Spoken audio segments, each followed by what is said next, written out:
Good morning, students. Today I am teaching you poem first, a lecture upon the shadow. John Donne. Poet is John Donne here, and John Donne. Donne can be said also, was representative of metaphysical poets. देखिए main बात इसकी है ये कि वो metaphysical poets के क्या है, रिप्रेजेंटेटिव है. Okay, write down this specially because of metaphysical poets poetry. वो आपके पास मेटाफिजिकल वाला आता है तो दैट्स वाई आपका टर्म में भी है. दैट्स वाई ये लिखना इसमें से पूछा भी जा सकता है. Of his time metaphysical poet थे ये. He set the metaphysical mode by vibrancy of language and startling imagery and the preference for a diction modeled on direct utterance. इसमें ये बताया गया है he said the metaphysical mode of vibrancy of language. Language की vibrancy को use किया है, vibrate किया है लैंग्वेज को. अप साइड पर, लो साइड पर, इट मीन्स वाइब्रेट है इनकी लैंग्वेज. एंड स्टार्टलिंग मतलब चौंका देने वाली. ओके, एस्ट्रोनाइजिंग भी में से, ठीक है. इमेजरी भी यूज की गई है. इमेजरी मतलब कि नेक्स्ट किसी चीज से कंपेयर करना, imagery. Okay, and a preference for a diction model, यानी उन्होंने डिक्शन को, फिगर ऑफ स्पीच वगैरह इन चीजों को स्पेशली अपना अटेंशन पे किया है. डायरेक्ट अटरेंस, और डायरेक्ट अटरेंस है. Direct utterance you know metaphysical poets की ये विशेषता है कि वो मेटाफिजिक को क्या करते हैं, स्टार्टिंग में मेटाफोर को यूज करते हैं और वैसे ही डायरेक्ट अटरेंस उनकी हुआ करती है. He was brought up as a Roman Catholic. वो रोमन कैथोलिक के रूप में ब्रॉटअप हुए थे, उनका ब्रॉटअपमेंट हुआ था. And later he converted to Anglicism. देखिए रोमन कैथोलिक और इनमें दोनों में एंग्लिसिज्म में अंतर है. जैसे रोमन यानी रोमन कैथोलिक एज जो है, जैसे कि चर्च से रिलेटेड, कैथोलिक रोम के, इनका जो नेचर है वो पहले इस तरह से था. लेकिन उन्होंने इंग्लिश पर जोर दिया और इंग्लिश की चीजों को उन्होंने सीखा, तो बाद में वो कन्वर्ट हो गए किसमें, एंग्लिसिज्म में. ठीक है. And was dean of ST Paul church. वो डीन भी थे, मेन हेड थे. कहाँ के, एसटी पॉल चर्च के. टिल हिज डेथ तक रहे वो dean. Okay. And the total effect of metaphysical poem at its best is to start, चौंका देने वाली, the reader into seeing and knowing what he has not really noticed or thought. यानी ऐसी चीजें उन्होंने देखी. देखिए यहाँ पर उन्होंने seeing यूज किया है, जबकि see के साथ में ग्रामर के अकॉर्डिंग ing का यूज कब होता है, जबकि कोई स्पेसिफिक थिंग हो तब होता है, नहीं तो कॉमन थिंग्स में SEEING नहीं होता. उसी तरह से knowing नहीं होता, नो में ing नहीं लगता. ओके, लेकिन उनकी चीजें स्पेसिफिक हैं, इसलिए उनका सीइंग और नोइंग वर्ड उन्होंने यूज किया है उनके लिए. What he was really noticed और थॉट अबाउट बिफोर, यानी जो उन्होंने नोटिस किया या थॉट अबाउट बिफोर, इन पहले से जो चीजें उन्होंने सोच रखी थी वो उन्होंने डिस्क्राइब की. And like all Donne's poetry, this poem to reflection emphasize on the intellect. देखिए इंटेलेक्ट पर डिपेंड है ये पोएम भी. इंटेलेक्ट क्वालिटी है इसमें, एंड विट है, नॉलेज. इंटेलिजेंसी और विट दोनों अलग अलग वर्ड्स हैं. विजडम ज्ञान, और नॉलेज का मतलब ज्ञान नहीं है यहाँ पर. इंटेलेक्ट मतलब बुद्धिमत्ता. बुद्धि क्या चीज है, जो कि हमारे सबके अंदर होती है. इंटेलेक्ट पावर ऑलमोस्ट के अंदर होती है. लेकिन विट किसके पास होता है, जो स्टडी करता है लॉन्ग पीरियड ऑफ टाइम, उसके पास विट होता है. This is the difference between intellect and wit. As against feeling and emotion, और against feeling and emotion, feeling और इमोशन में भी वही है, कुछ समय के लिए हम जब किसी चीज को फील करते हैं then it is called feeling, और emotion long period of effect emotion कहलाता है। देखो बच्चों, ना तो फीलिंग को यूज करते हैं FEELING, ये फीलिंग, ये वर्ड भी रॉन्ग है। अगर इसको ग्रामेटिकल माने तो फीलिंग यूज होता ही नहीं है। उसी तरह से नोइंग यूज नहीं होता, नो में प्लस ING नहीं लगता, उसी तरह से सी में प्लस ING नहीं लगता, स्पेसिफिक केस में लगता है। तो ये तीनों जो स्पेसिफिक केस वाले उन्होंने वर्ड्स यूज किए, इसका मतलब उन्होंने उनके अंदर स्पेसिफिक क्वालिटी थी जो कि उन्होंने एक्सप्रेस की है अपनी पोइट्री के मीडियम से, माध्यम से। Okay, is it clear to you? Yes ma'am. तो अभी पता है क्या चीज पूछी जा सकती है इसमें से क्वेश्चंस का, ये पूछ सकते हैं। सबसे सिंपल ये है, जैसे वो पूछते हैं मान लीजिए फ्रॉम विच ग्रुप, तो जरूरी ये क्लासिकल, न्यू क्लासिकल एज या कुछ सा भी ग्रुप लिख सकते हैं वो, क्लासिकल एज है ना। मैम विट का तो मतलब उसके क्या बाद बताएंगे? मेटाफिजिकल, क्या? यस, विट का मतलब विट का मतलब ज्ञान होता है जो कि अर्जित किया जाता है बुद्धिमत्ता के बाद। वो ज्ञान में मैंने बोला आपको सबसे पहले इंटेलेक्ट होता है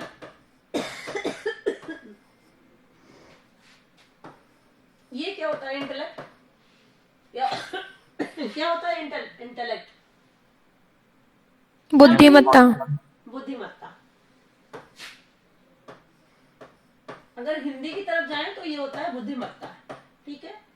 अब इसके बाद बुद्धिमत्ता क्या होता है, बुद्धिमानी या बुद्धि क्या होती है, सबके पास होती है ये। बुद्धिमत्ता नहीं होगा, केवल इंटेलेक्ट का मतलब बुद्धि होगा, ठीक है। अब ये बिट में कन्वर्ट हो जाता है। देखो बच्चों, बात यह है कि बुद्धि सबके पास होती है, इंटेलेक्ट सबके पास होता है। उसके बाद वो ज्ञान किसके पास होता है, ज्ञान, बिट एंड ज्ञान, अ कलेक्शन। जैसे एक चीज है और एक है ना, अब उसके बाद एक इतनी सी नॉलेज है मान लीजिए, और इसके अंदर बहुत सारी हो गई इकट्ठी, ये तो हो गया बिट, और ये हो गई आपकी इंटेलेक्ट। समझ में आ गया Geetesh? Is it clear to you? Yes ma'am. ठीक है, तो ये तो हो गया आपका इंटेलेक्ट और ये हो गया बिट।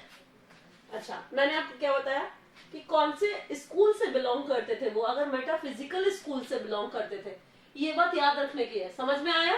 अंडरलाइन करिए इसको। He said the metaphysical mode by, अब इनकी क्वालिटीज देखिए कौन कौन सी, startling imagery, preference for a diction, direct address, ये तीन क्वालिटीज हैं इनकी पोएट्री की। और स्टार्टिंग में वो क्या थे, रोमन कैथोलिक, और लेटर वो क्या बन गए, एंग्लिशनिज्म। आ गया समझ में? Have you underlined these words? Yes ma'am. अब ये डीन, ये वाला क्वेश्चन पूछा जा सकता है। ST पॉल चर्च के डीन थे वो। अगर क्वेश्चन बुक बनाते हैं,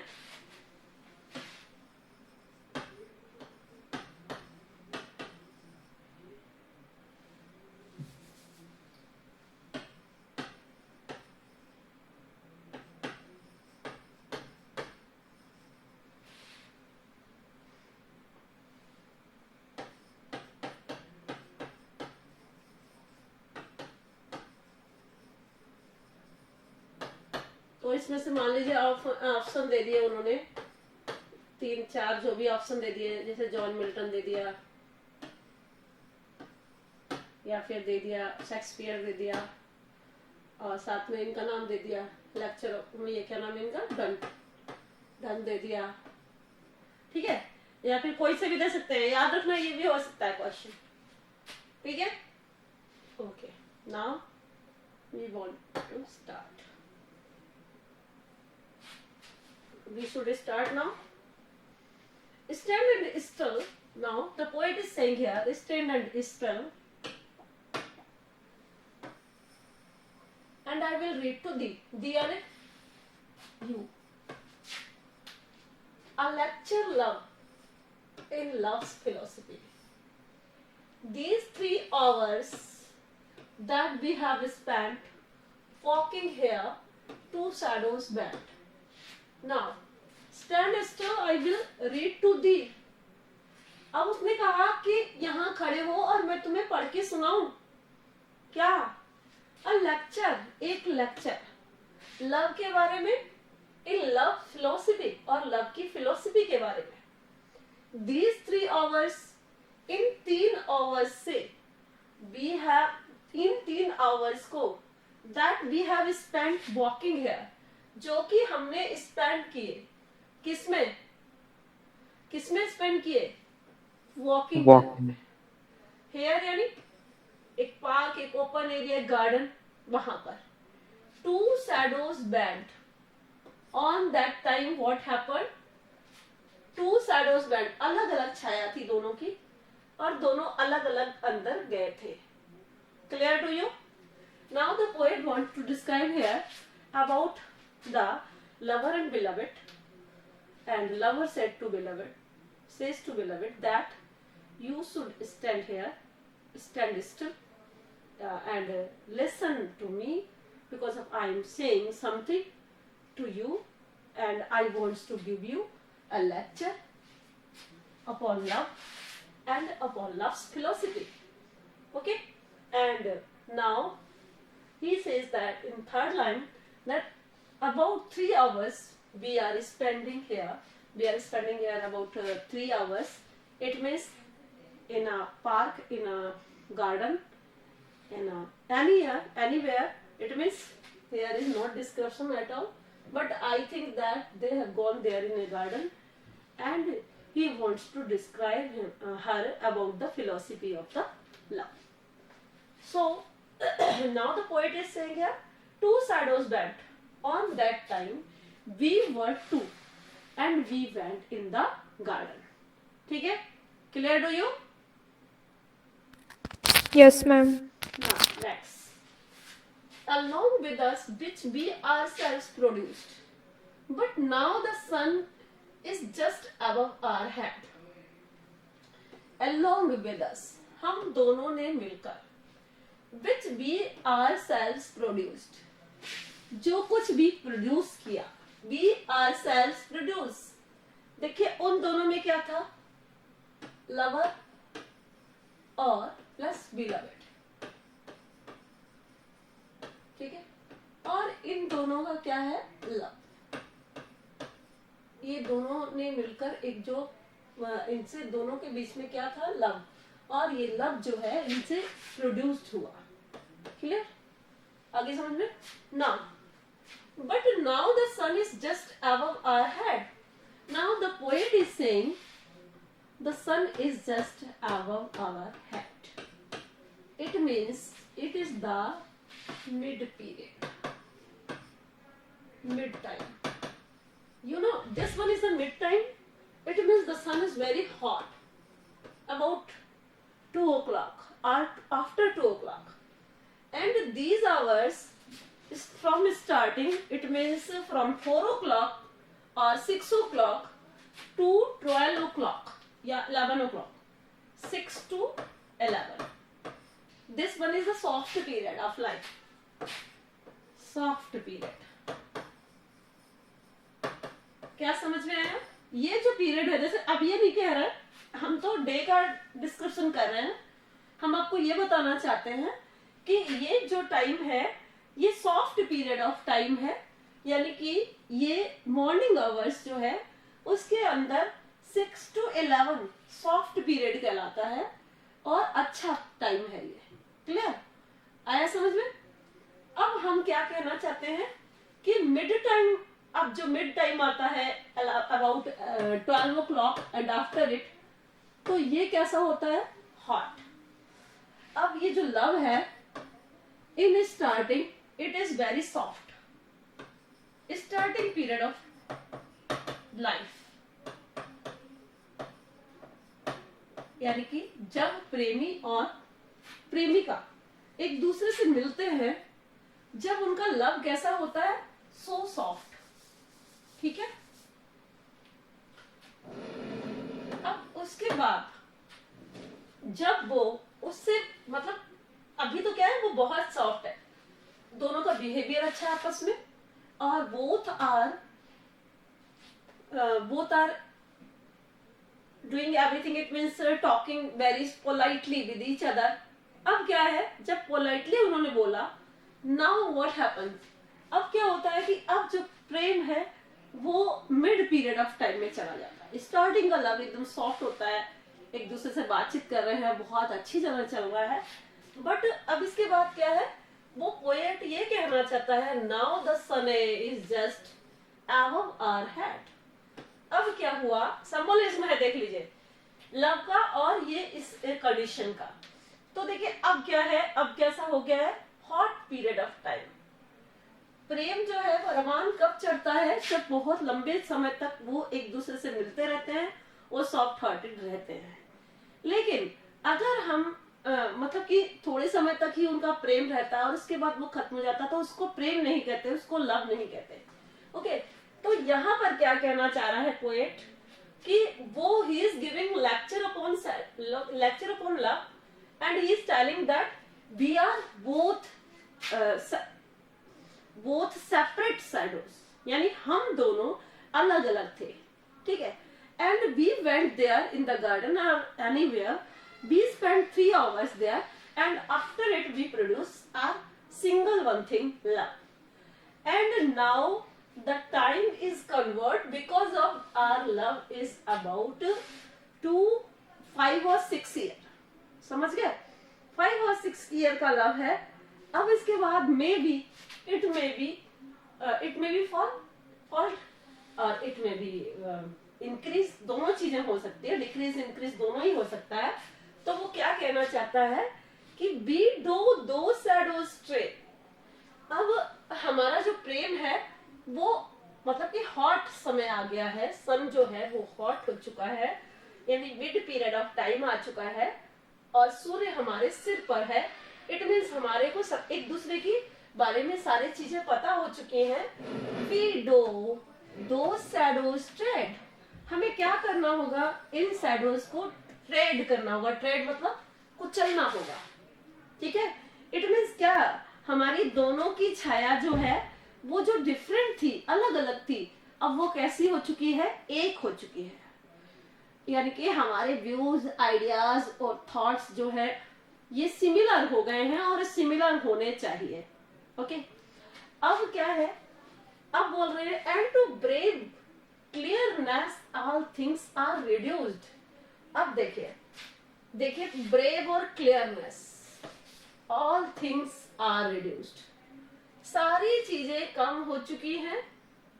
ब्रेवनेस एंड क्लियरनेस, देखिए स्टार्टिंग में जो लव होता है बहुत ज्यादा ब्रेव मतलब बहादुरी दिखाकर और क्लियरनेस, एक दूसरे के बारे में ये स्पष्ट करना है, ये स्पष्ट करना है, ये कहना है, वो कहना, ये सब कुछ खत्म हो जाता है बाद में। तो now all the things are reduced, discussions are reduced, okay, and so whilst our infant love did grow, अब हमारा infant love जो है यानी कि बचपन का प्रेम, यानी बच्चों के जैसा प्यार जो है क्या हो चुका है, ग्रो हो चुका है, ओके, बड़ा हो चुका है। disguised and shadows flow, अब देखिए from us and our cares, but now it's not so. Now the poet is saying here, disguise is dead, जो कुछ हमने एक दूसरे से डिस्गाइज किया था, छिपाया था, these are concealing matters and everything disguised has been closed. Now disguise, whatever the disguises things have been closed, and shadows are not two, now there is a single shadow, so flow and from us, it means जो अलग अलग shadows थी वो भी हमसे दूर जा चुकी हैं। नेक्स्ट एंड आर केयर्स, और जो हम एक दूसरे की बहुत ज्यादा केयर किया करते थे वो भी नहीं है इतना। And now but now not now it's not so, और अब ये सब कुछ ऐसा नहीं है, ठीक है। मतलब पहले जैसा नहीं है। स्टार्टिंग में क्या होता है वही चीज बताई जा रही है कि बहुत सॉफ्ट हार्टेड होते हैं, फिर उसके बाद में वो क्या बताते हैं कि चीजें मतलब उनकी शैडोज जो है जब बिल्कुल कैसी हो जाती हैं, ट्रेड हो जाती हैं। उसके बाद में क्या होता है उनकी ब्रेवरी और क्लियरनेस।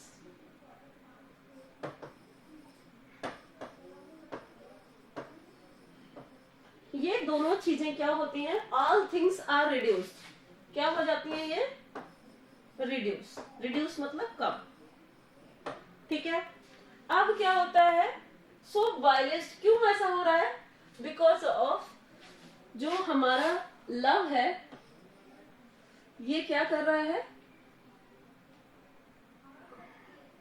लव जो होता है कौन सा लव, इन्फेंट लव, जो कि इनोसेंसी से भरा होता है। ये इनोसेंसी से भरा हुआ लव है, इन्फेंट लव, वो क्या कर गया है, अब ग्रो कर गया है। ठीक है, क्लियर टू यू?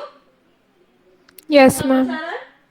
अब क्या है, अब वो क्या कह रहा है, डिस्गाइज्ड इट, जो भी हमने कंसीलिंग मैटर थे हमारे, वो बहुत समय तक छिपे नहीं रह सकते।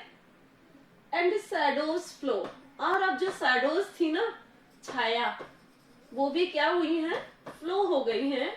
It means we are one, हम एक हो चुके हैं नाउ। मतलब हमारे में इफ एंड और अब नहीं रह गया है, and are cares, but now it is not so. और हम जो केयर करते थे वो भी अब नहीं रहा एक दूसरे की बहुत ज्यादा, बट इट्स नॉट सो, अब और ज्यादा ये सब नहीं है। Is it clear? Yes, ma'am. तो can I ask some questions from you? Yes, ma'am. Which philosophy the poet wants to use here in this stanza, yeah, in this poem? Love philosophy. And why is he using this love philosophy here?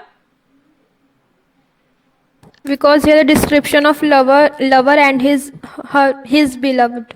Because of जो भी है। beloved, he wants to express all the things in front of her beloved, and he wants to close all the matters, because of he has failure in success. ठीक है, that's why failure in success नहीं, failure in love, so that is why he described here this poem about the shadow, और फिर shadow की जगह lecture upon love है। अब अपना इतना ही ठीक है आज, या फिर आगे पढ़ाना है? मैम काफी है। Next we will discuss tomorrow. Okay, Yes, ma'am. thank you, have a nice day.